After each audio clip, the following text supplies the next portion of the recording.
my sports vibes. Thank you for vibing with me. This is the game preview between the mighty Minnesota Vikings. Let's go, baby. We're going to win this game. We're going to win this game versus the Atlanta Falcons. Now, I got to say this real quick, y'all. Ain't no way we losing to him. Ain't no way we losing to him. And I'm talking about first cousin, Captain Kirk Cousins. He used to be our quarterback. He used to be my quarterback, like T.O. said when he was in the front yard talking about McNabb. You know, I'm going to say this. I'm happy he got his money. You thought it was going to be better with the Atlanta Falcons. And I remember Atlanta Falcon fans were coming at me saying that y'all made a mistake. But to me, Sam Darnold is not getting paid as much as Kirk Cousins, and he's having a better season than Kirk Cousins. I'm not trying to count nobody's pockets. Go get your money, but just don't get your money from the Minnesota Vikings. You got enough.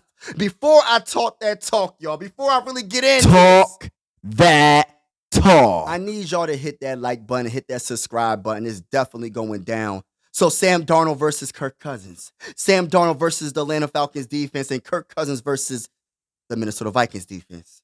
Who will win? Now, the Vikings defense took a step back a little bit. I don't know what the injuries is going to be. You know what I mean? It's early in the week.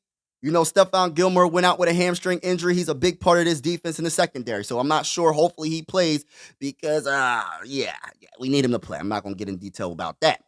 But the Vikings overall, when it comes to total defense in the NFL, are ranked 13th. We dropped three spots. We were top 10 for most of this season. But we're still number one at stopping the run.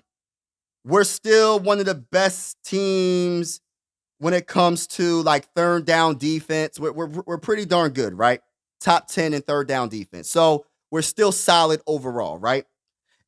The Falcons, when it comes to Kirk Cousins, besides him, there's two players that we have to stop. Bijan Robinson.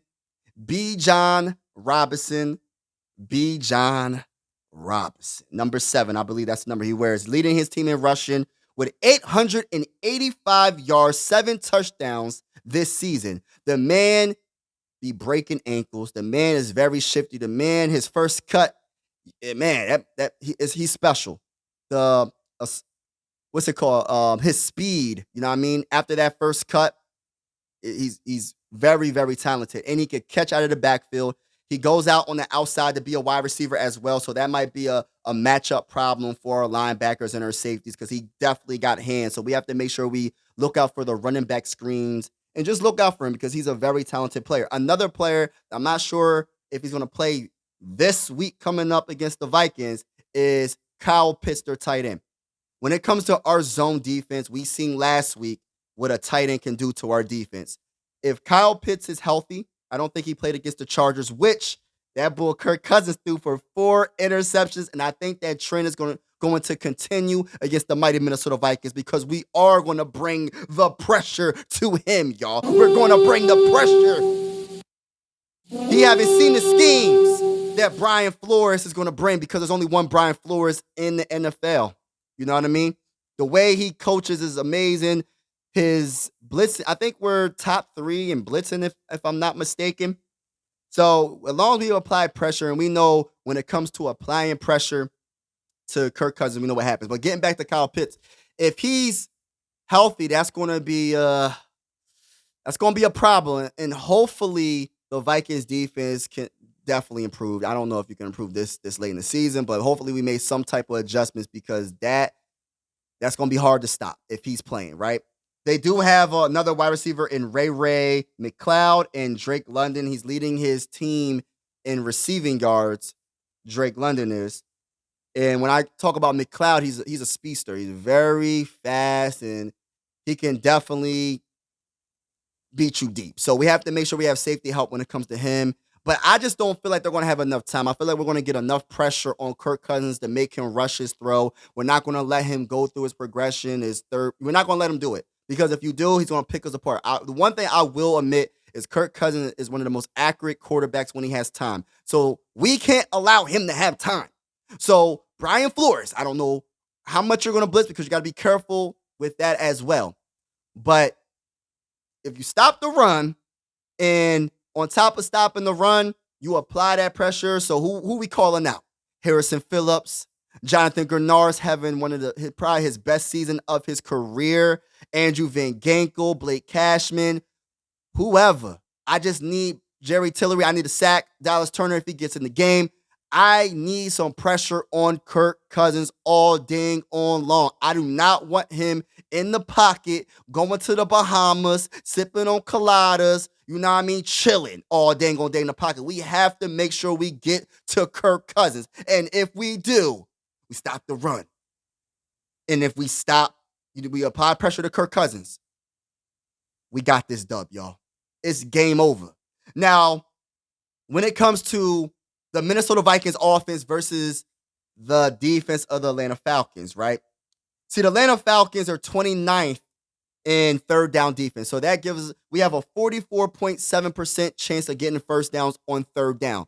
So I like that. I like those numbers. You know what I mean? So when we get to third down, we have to convert on those third downs. We have to finish drives without turning the ball over. If the Vikings don't turn the ball over, no fumbles, no interceptions, we shall be fine. Sam Darnold, I cannot wait to see you shine in this game, bro. I am cheering for you.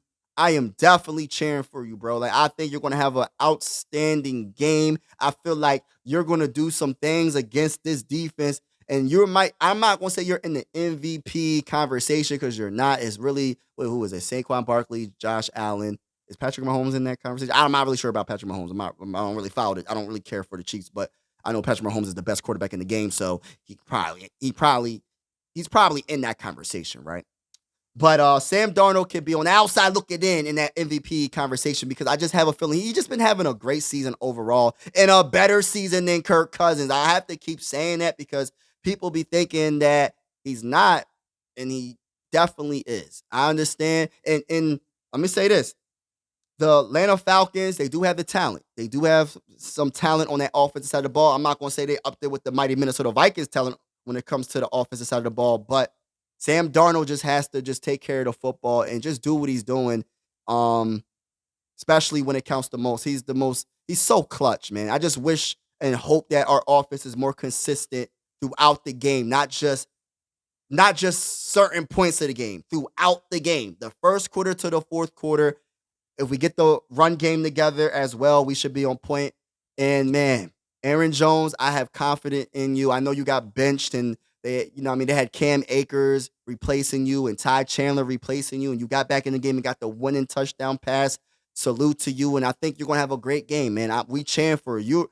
You're the best we have, and we're rocking with you, Aaron Jones. So if we get that running game together, we should be okay because I know Justin Jefferson is going to cook. I know T.J. Hawkins is going to cook. I know Jordan Addison is going to cook. I know Naylor is going to cook. Speedy Naylor is going to do his thing. I got a feeling Speedy Naylor is going to have a very good game. I don't know why. I feel like he's going to have an outstanding game against this Falcons defense. I'm not really too nervous about the Falcons defense overall. They're not really good at getting to the quarterback all like that.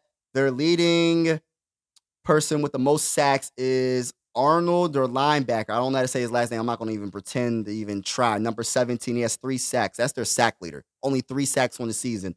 Also, they have a very good safety in Jesse Bates III. He has 4 forced fumbles, 2 interceptions, and 7 pass defending. Very good safety. They also have a solid/good corner in A.J. Terrell, number 24, but he's going to get cooked by our wide receiver. So I'm not really worrying about him. I'm really not worrying about their defensive line all like that. David, I don't know how to say his last name. He has 2 sacks. He's an okay defensive tackle. Grady Jarrett, number 97, defensive end. He has 2.5 sacks. I'm not really worrying about them, bro. I feel like we're going to take care of business and we will win this game. My final prediction is 28-17. This is going to be an easier win for the Minnesota Vikings. I don't think it's going to be a close game, but every time I say that, it's always a close game. And I hope that there's not Minnesota Viking fans cheering against the Vikings because they're such a Kirk Cousins fan. And they're just like, yo, just to prove a point that we should have kept Kirk Cousins. No, we shouldn't have kept Kirk Cousins. We moved on. We're in a very good situation for the present and the future. And we're going to win this game. And let's go to the bowl. Tell me in the comments how you feel about this game. Let's go, Vikings. I'm out.